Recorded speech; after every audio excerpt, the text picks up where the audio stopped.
سلام داشته گلم، ببین امروز اومدم سمت یه چیز خفن بگم تا هد راحت‌تر بزنی بازیتون خیلی خوب بشه. ببین اولین چیز تو این گیم که مهمه سنسیتیویتی، بدون سنسیتیویتی نمیشه. ببین سنسیتیویتی میتونی بخری خودت بسازی، حالا من خودم ساختم. نریم پولای مفتی رو به سنس اینا بدین. میبینی یارو میگه 100 تومن بده سنس برزیل، اینا همشون ساخن از خودش. یه سنس میگه همینطوری میری برو یه نیم ساعت وقت بذاری خودت یه سنس خوب پیدا میکنی مثلا. برو ترینینگ خودت چند تا سنس رو بذار، تو هر کدوم بهتر زدی همونو باشه. من خودم اینطوری کردم. این اولی مهمه، بقیه‌شون زیاد مهم نیست. حالا مهم منانه در اون هست. ببین دومی هم که این گرافیکه. ببین گرافیک خیلی مهمه. ببین باید گرافیک یه جوری بذاری که گوشیت خیلی روون باشه.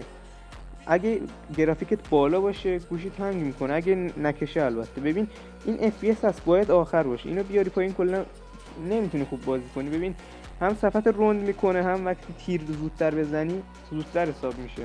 مثلا ببین اگه با یه انمی بری کاستوم یا با یکی اصلا با دوستت رفتی کاستوم، تیر هر کی زودتر بزنه اون حساب میشه دیگه، اوکی.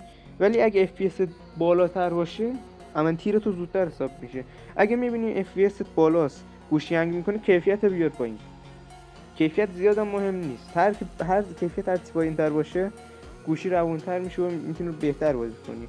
حالا این بعضی میخوام با کیفیت بالا بازی کنم، منم خودم نمیتونم تو کیفیت خیلی پایین بازی کنم، به خاطر همین گذاشتم وسط. گوشی هم میکشه همین.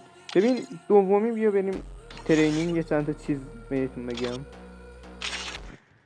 ببین اگه نمیشه سرش صاف باشه بهتر میشه. ببین وقتی کاستوم مثلا وقتی کاستوم میگه بدون اولین تیر اون بزنه که کلت صاف باشه راحت‌تر بخوره. مثلا ببین این کلت صاف راحته، ولی اینطوری سخته دیگه.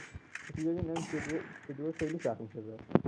حالا میشه زد ولی ناموساً سخته.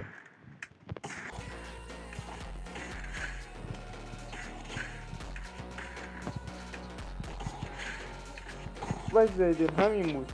آخر ویدیو اومدین یه لایک و سابم بکنین، ناموساً عشقین. بهتون دارم. خداحافظ.